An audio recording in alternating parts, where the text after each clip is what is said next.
Glória a Deus. Aleluia. Eu saúdo a amada igreja com a paz do Senhor. Amém?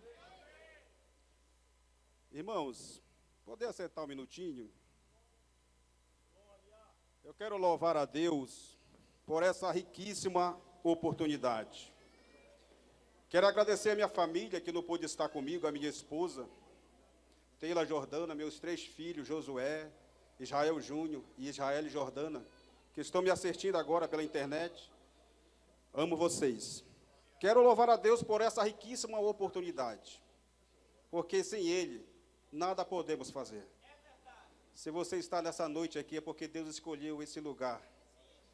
E Deus quer um encontro hoje com você verdadeiramente.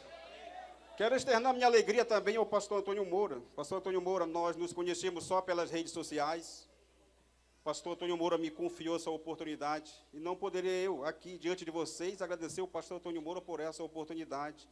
Agradecer também a pastora e cantora, Andréia Rocha, também, por me confiar essa responsabilidade. Irmãos, vocês que estão aqui nessa noite, também, meu muito obrigado por você estar aqui, por você sair da sua casa, por você vir a este lugar. Você poderia estar fazendo qualquer coisa, mas você escolheu o melhor, e o melhor está neste lugar.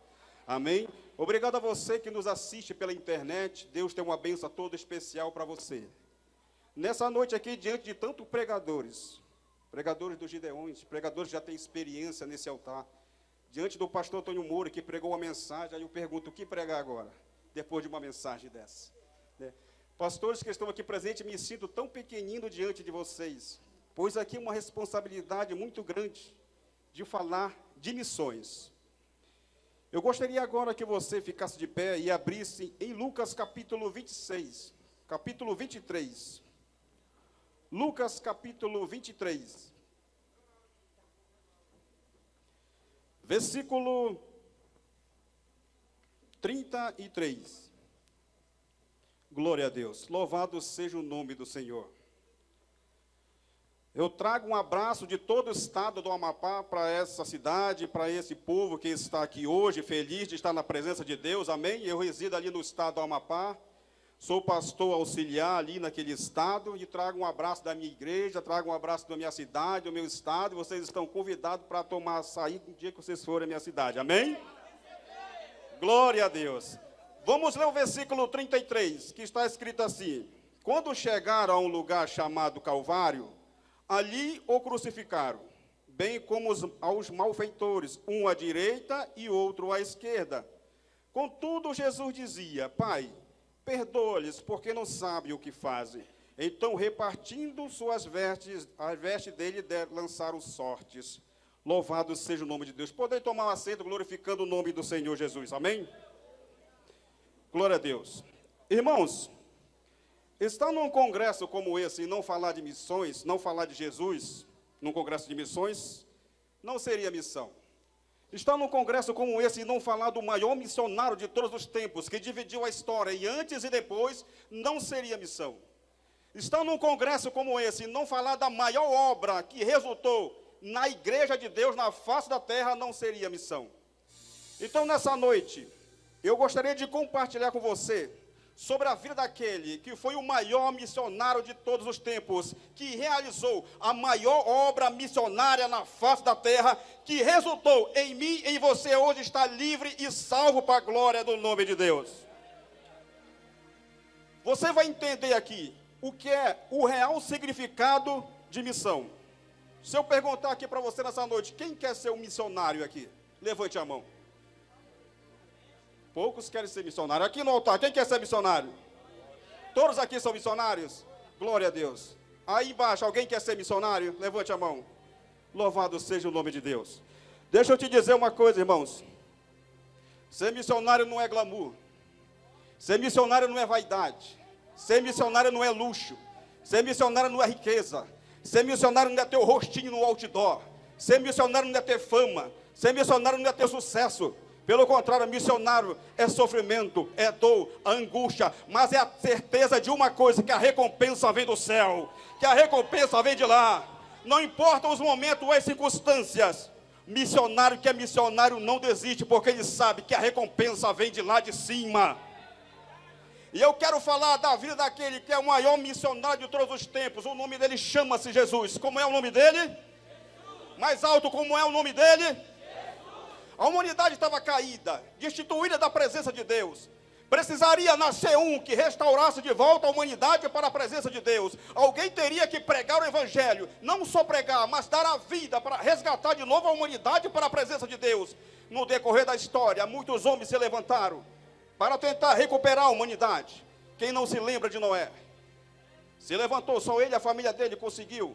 Começou a humanidade novamente, mas o sangue dele não seria suficiente para resgatar a humanidade. Grandes homens de Deus vêm se levantando no decorrer da história, mas nenhum foi capaz de resgatar a humanidade para a presença de Deus. Por mais que essas pessoas fossem justas, íntegras, generosas, amorosas, elas não seriam autossuficientes para resgatar a humanidade para a presença de Deus. Foi aí que em algum lugar da eternidade houve uma reunião no céu. Foi decidido que Jesus viria para morrer no meu e no seu lugar. Ele vinha tornar realidade a maior obra missionária planejada ainda na eternidade para resgatar de volta você para a presença de Deus. Tema da mensagem: as 10 fases da cruz. Quem é o pastor que pregou aqui mais cedo agora? O pastor pregou sobre a cruz. Eu queria pedir permissão a ele para dar continuidade à mensagem dele. Eu quero falar das 10 fases que Jesus teve que passar na cruz, para que eu e você tivesse a oportunidade de ser livre e adorar, de glorificar e exaltar o nome de Jesus nessa noite. Na primeira fase, Jesus soa grandes gotas de sangue. Até hoje a ciência tenta explicar isso, como pode o ser humano soar gota de sangue. A ciência chama isso de hematidrose. Até hoje, no decorrer da história, foi registrado 28 casos, sendo o mais recente uma menina de 17 anos, no sul da Itália. Depois de ela passar pelo forte estresse, uma terrível pressão e um forte trauma, ela foi diagnosticada com hematidrose. Foi o que aconteceu com o Senhor Jesus. Ele estava sob uma forte pressão. A responsabilidade de salvar a mim, vencer o pecado, vencer a morte, vencer o mundo, resgatar o ser humano para a presença de Deus, estava sobre a vida dele. Eu mijei em 3 casas na semana passada. Sou um cachorro. O coração de Jesus estava acelerado, bombeando sangue rapidamente, ao ponto de, em qualquer momento, ele sofrer um ataque cardíaco. Mas a Bíblia diz que ele tinha que chegar até o Calvário. Então Jesus supera o ataque cardíaco, o sangue é bombeado rapidamente para o cérebro de Jesus incha ao ponto de ele sofrer um AVC, um acidente vascular cerebral. Mas a Bíblia diz que Jesus tinha que morrer morte de cruz. Então Jesus supera o ataque cardíaco, supera o derrame cerebral, mas o sangue tem que escorrer para algum lugar. Então os pequenos vasos capilares das glândulas sudoríparas de Jesus rompe-se. E dá essa mistura de suor com sangue. Jesus supera a primeira fase e vai para a segunda fase. Na segunda fase, depois de sua prisão à noite, do abandono pelos discípulos, Jesus é conduzido até o Sinédrio judaico e a Caifás. Os soldados agora zombam seguidamente dele, colocam uma venda em seu rosto. Os soldados agora cospem e batem na sua face. É isso que um missionário passa, irmão. Não é fácil. Quando um missionário sai daqui para evangelizar uma nação pagã, ele passa por sofrimento, perseguição, muitas vezes por zombaria, é humilhado, é criticado, é rejeitado, às vezes é até abandonado. Só tem um que nunca vai deixar ele desamparado. E esse um está nessa noite aqui para te dar vitória.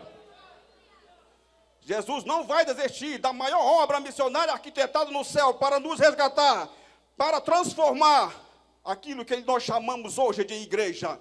Jesus supera a segunda fase e vai para a terceira fase. Na terceira fase, agora Jesus, açoitado e exausto, é conduzido pelas ruas de Jerusalém para ser interrogado por Pilatos. Era a festa da Páscoa. Como de costume, soltava-se um dos prisioneiros. O imperador, para mostrar sua generosidade, mandava chamar um prisioneiro e fazia com que o povo escolhesse quem queria que fosse solto. Pilatos olhou para Jesus e não viu nenhuma culpa em Jesus.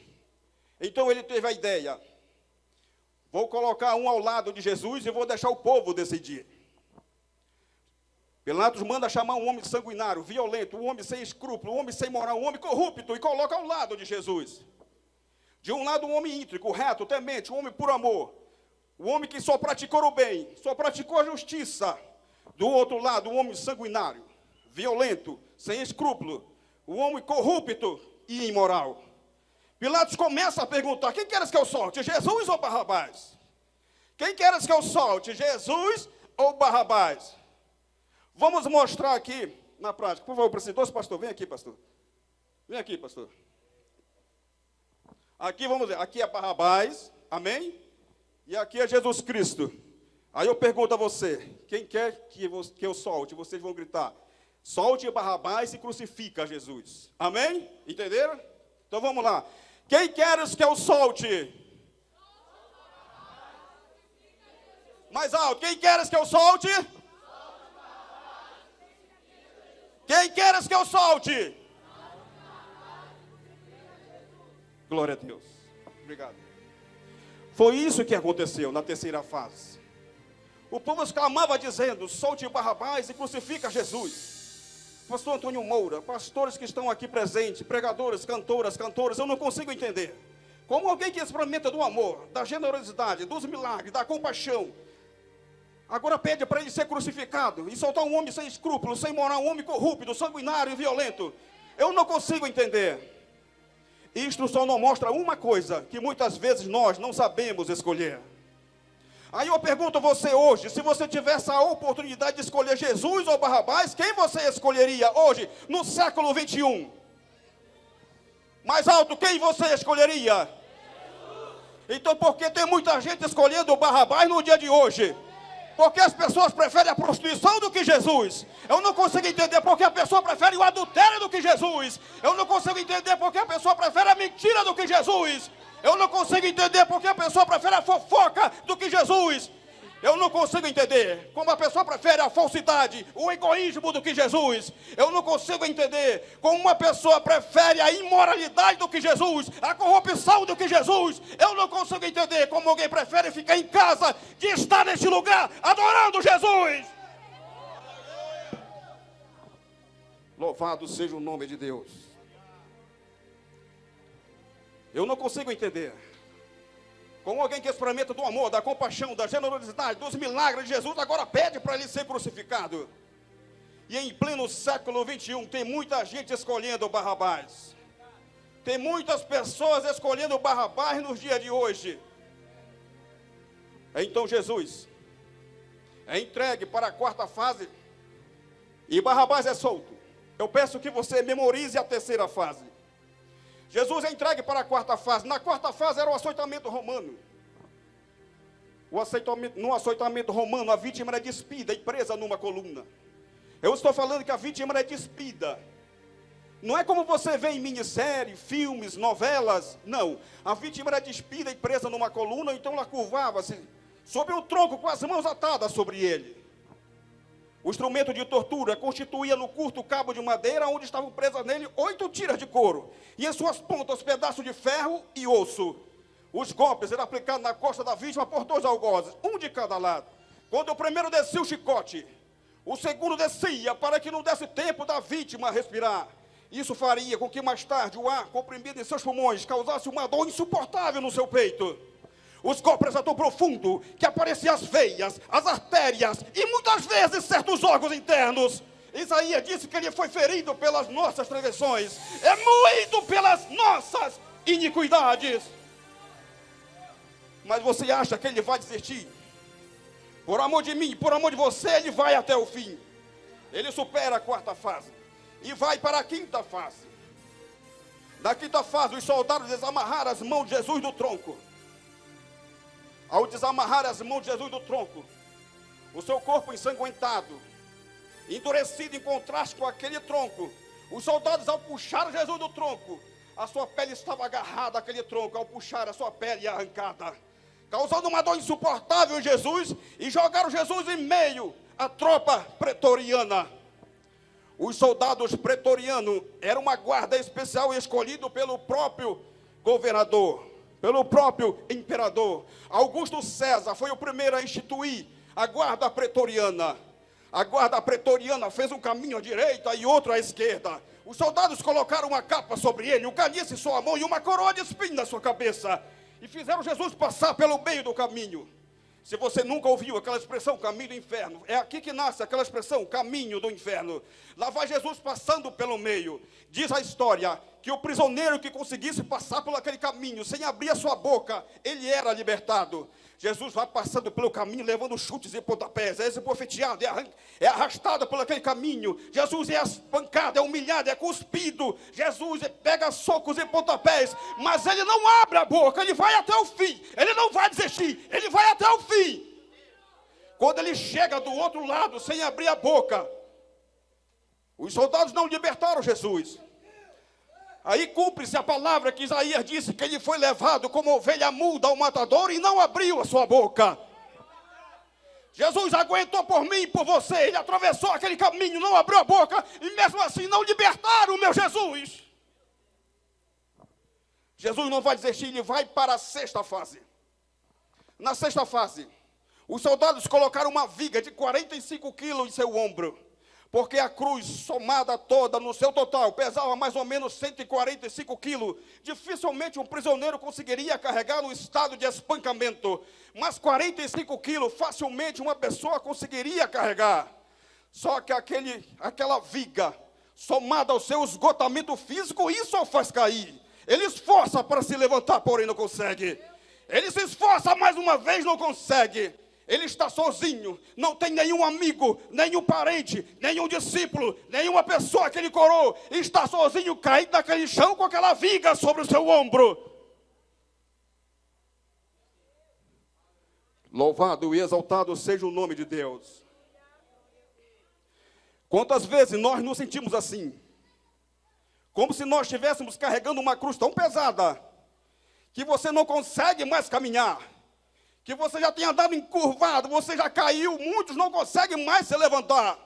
Talvez essa cruz que você esteja carregando seja a perca do ente querido, seja uma doença incurável, seja uma dívida impagável. Eu não sei qual é essa cruz que você está carregando, mas eu sei de uma coisa: Jesus sabe o peso que tem uma cruz.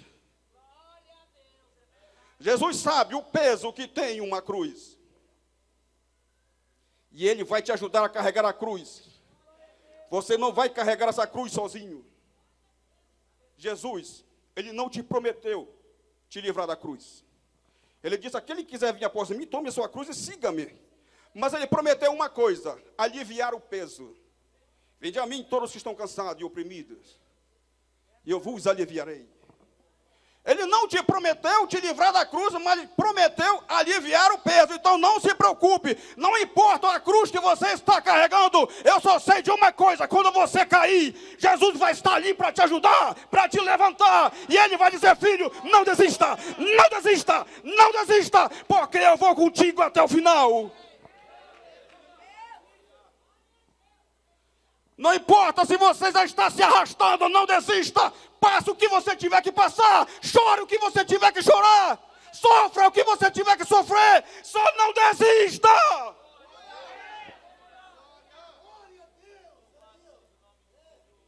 Louvado seja o nome de Deus. Aonde está apenas um daqueles 10 leprosos que Jesus curou para ajudar ele a carregar a cruz até a sétima fase? Aonde está a mulher samaritana que Jesus saciou a sua sede para ajudar ele a carregar a cruz até a sétima fase? Aonde está a sogra de Pedro, o cego de Jericó, o paralítico de Cafarnaum? Aonde está? Aonde está o endemoniado de Gadareno? Aonde está a filha de Jairo? Aonde está Lázaro que Jesus ressuscitou? Aonde está apenas um daquela multidão que Jesus alimentou? Não tinha ninguém para ajudar Jesus a carregar a cruz. Pelo contrário, tinha pessoa para zombar, tinha pessoa para criticar, tinha pessoa para murmurar, tinha pessoa para afundar mais Jesus no chão. É como no dia de hoje. A pessoa está precisando de ajuda. A pessoa está caída no chão no dia de hoje. O que a pessoa faz? Pega o celular.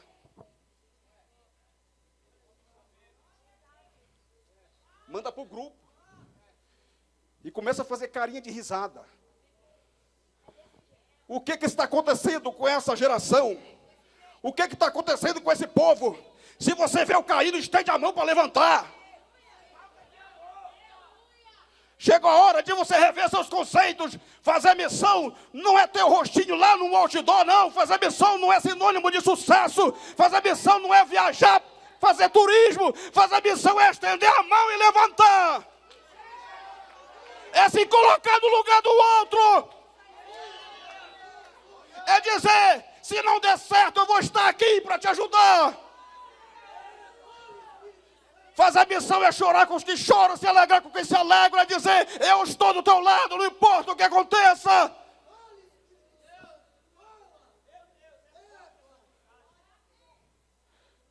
Jesus supera a 6ª fase e vai para a 7ª fase. Na 7ª fase, os soldados deitaram a cruz no solo e deitaram Jesus sobre ela. Os soldados estenderam os braços de Jesus aos longos dos braços da cruz e pregaram um prego quadrado e pesado que atravessaram o seu punho. Primeiro no braço direito, em seguida no braço esquerdo. Mas os soldados, ao puxar o braço de Jesus, o braço esquerdo, eles percebem que o prego não chegara até o local.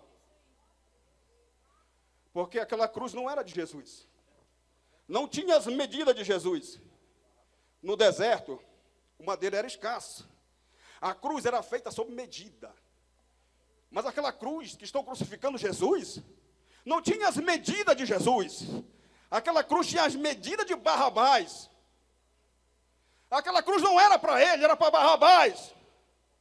Aquela cruz não era para Jesus, era para mim, era para você. Era nós que era para estar lá. Aquela cruz era para a humanidade, nós estávamos caídos, destituídos da presença de Deus. Nós merecemos a morte, a condenação eterna. Mas Jesus nos amou de tal maneira, que você nunca vai compreender esse amor. Se tem uma expressão que por ti morro de amor, essa expressão cabe em Jesus. Aquela cruz era para nós. Ele tomou no nosso lugar. Era para mim, era para você. Mas ele não desistiu. Ele foi até o fim. Que amor é esse?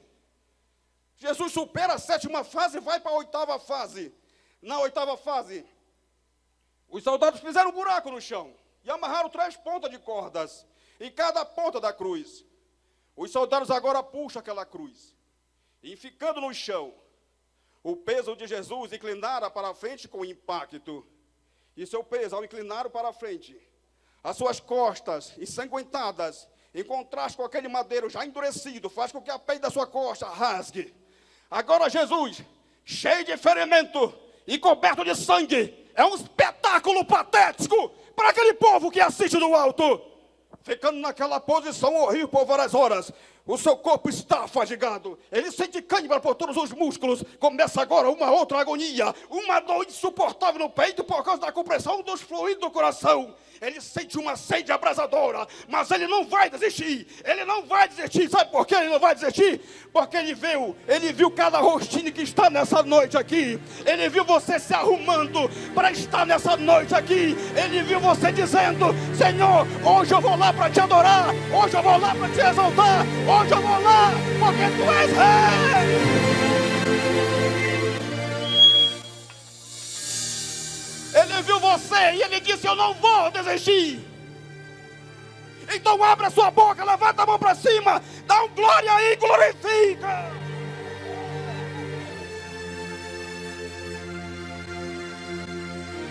Jesus supera a 8ª fase e vai para a 9ª fase. A 9ª fase foi a pior fase que Jesus passou. Na 9ª fase, Jesus exclama dizendo: Eli, Eli, lema sabachthani. Deus meu, por que me desamparaste? Glória a Deus. Você lembra quando Jesus falou a si mesmo: Pai, se possível, passa de mim esse cálice. Você já ouviu e leu esse versículo? Tem muitas pessoas que pensam, pastores, que quando Jesus falou isso: Pai, se possível, passa de mim esse cálice, eles pensam que Jesus estava com medo da dor da cruz, que Jesus estava com medo dos chicotes, que Jesus estava com medo das feridas, que Jesus estava com medo dos pregos. Mas não foi isso que aconteceu. Quando Jesus falou: Pai, se possível, passe de mim esse cálice, mas todavia não seja feita a minha vontade, mas a tua. Quando Jesus falou, Pai, se possível, passa de mim esse cálice, Jesus estava dizendo, Pai, pela primeira vez, nós vamos deixar de ser um. Pai, pela primeira vez, eu não vou ter a tua presença. Pai, pela primeira vez eu não vou te sentir. Pai, pela primeira vez eu vou estar sozinho. Durante toda a eternidade, Pai, o Senhor vai me deixar. Eu não vou te sentir, nós vamos se separar.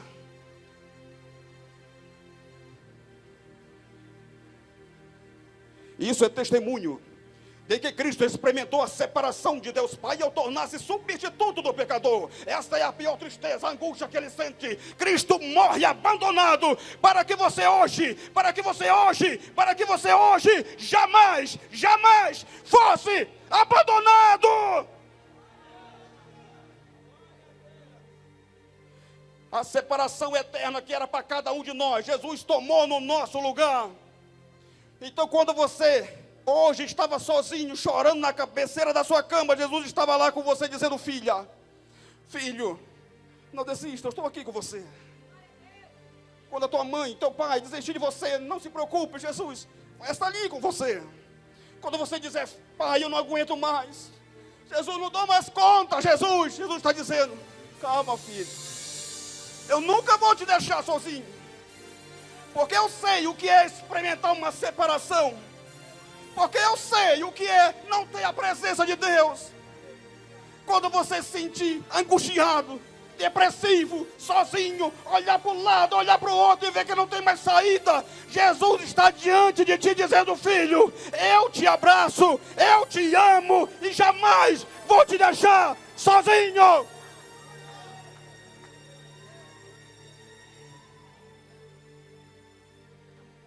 Essa foi a pior tristeza, a angústia que ele sente. Morreu abandonado para que você hoje tivesse a oportunidade de ser livre, de glorificar, de exaltar o nome de Deus. Jesus supera a 9ª fase e vai para a 10ª fase. 10ª e última fase.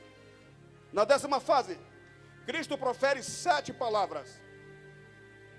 As 7 palavras ou frases foram pronunciadas na seguinte ordem. De 9 horas da manhã ao meio-dia, Cristo profere 3 palavras. E a primeira palavra que Cristo profere é a palavra do perdão. Está no versículo 34 do capítulo 23 de Lucas. A primeira palavra que Cristo profere naquela cruz é a palavra do perdão. Há mais de 12.000 anos atrás, foi liberada uma palavra, e uma palavra de perdão. E essa palavra de perdão está nessa noite aqui. Tem pessoas aqui que guardam a mágoa do pai, que guardam a mágoa da mãe, que guardam a mágoa do filho. É preciso liberar perdão nessa noite. Perdoa aquele que te ofendeu, perdoa aquele que te humilhou, perdoa aquele que te criticou, perdoa aquele que quer ver tua derrota, perdoa aquele que te violentou, perdoa aquele que quer ver teu mal. Perdoa, perdoa, perdoa, porque quando tu perdoa, o perdão de Deus é liberado sobre a tua vida. Mas deixa eu te dizer uma coisa sobre perdão. Perdão não é lembrar, não é esquecer, isso é amnésia. Perdão é lembrar e não sentir mais dor.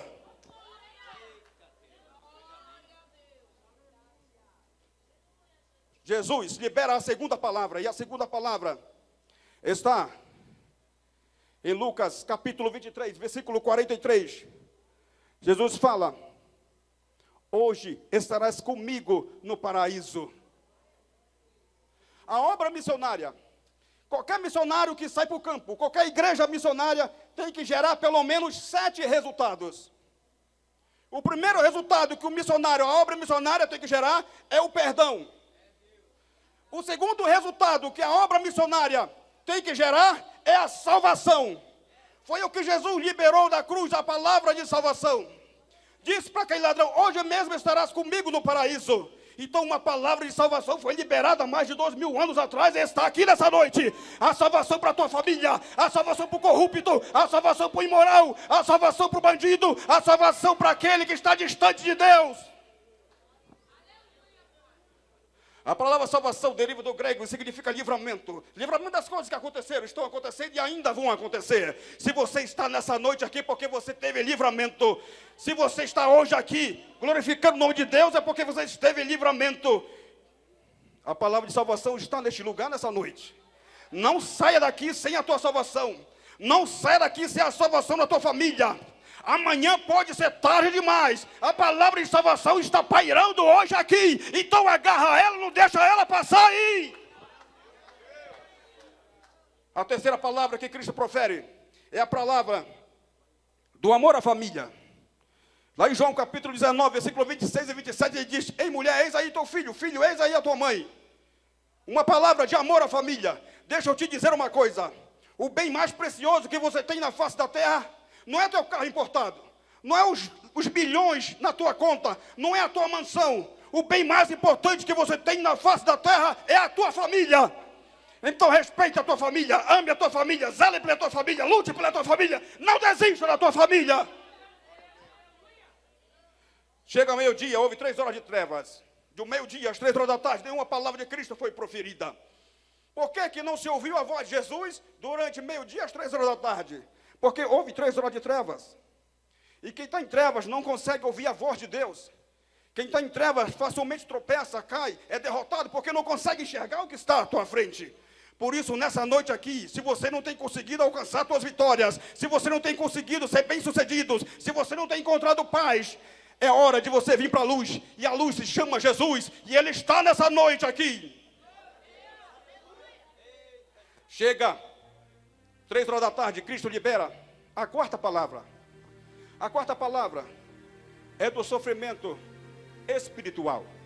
Marcos capítulo 15, versículo 34, Jesus diz: Deus meu, por que me desamparaste?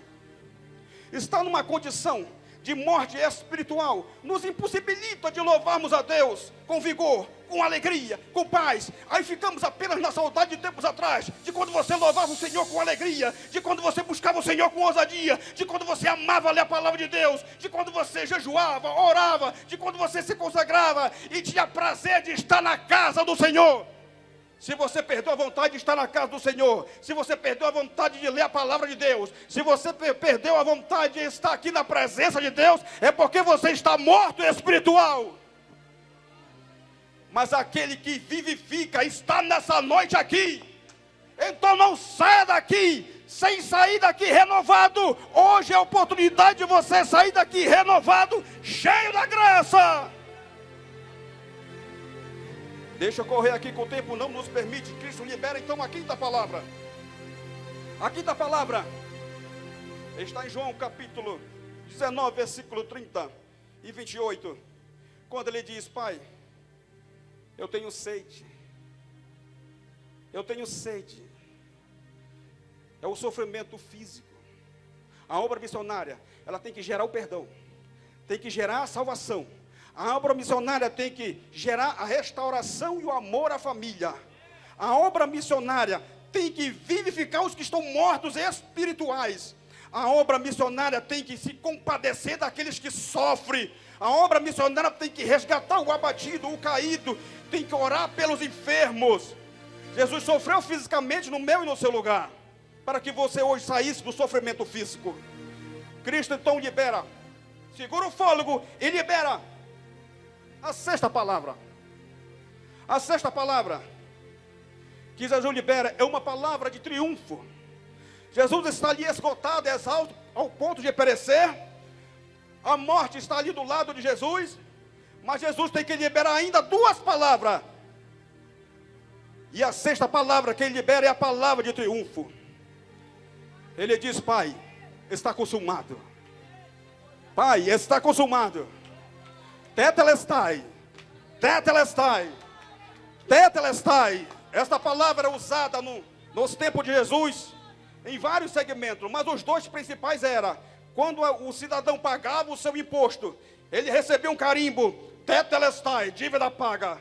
Quando uma pessoa cometia um crime, era condenado a uma sentença de anos de prisão, e quando ele era liberto, ele recebia um carimbo no documento, tetelestai, dívida paga. Quando ele passava pela rua da sua cidade, as pessoas perguntavam: tu conseguiu pagar a tua dívida? Ele mostrava o documento, tetelestai, dívida paga. Quando o prisioneiro saía da cadeia, as pessoas interrogavam ele ia pedir um emprego, mostra o documento que a dívida está paga, e ele mostrava o documento, tetelestai. Sabe o que acontece hoje? Você saiu da onde você saiu, se você está hoje aqui é pela misericórdia de Deus. Mas quando você vai passeando pela rua, o inimigo tenta colocar na tua cabeça que você não vale nada, que você não vai conseguir, que você não merece estar aqui nessa noite. Mostra o documento para ele, e o documento é o sangue do Cordeiro. Tetelestai, tetelestai, tetelestai. Xanaramachorika charamana rika chorimini. Shotorika chanamana kachirimini kachorika charamana rika chorimini shotorika chamarakachu rimini shotorika cha tetelestai. Dívida paga. Tetelestai. Não há mais condenação. Não há mais condenação. A dívida está paga. A última palavra Jesus vai liberar. É o último fôlego. Jesus está pregado no madeiro. Ele respira fundo. Ele segura o ar em seus pulmões. A morte está do lado de Jesus. Porque todos passarão pela morte, salvos aqueles por ocasião do arrebatamento. A morte está do lado de Jesus, pronto para levar ele. Jesus é o último fôlego, mas ele tem que liberar a última palavra. Então Jesus respira bem fundo. Quando ele vai perecer, ele diz: Pai, em tuas mãos eu entrego o meu espírito. Quando a morte percebe que Jesus entrega o espírito na mão de Deus, ela tenta fugir. Mas Jesus, já vivificado no espírito, agarra ela pelo colarinho, levanta e diz, e cumpre-se o versículo que está escrito: morte, aonde está o teu agrilhão? Morte, aonde está a tua vitória? Tragada foi a morte por aquele que venceu na cruz.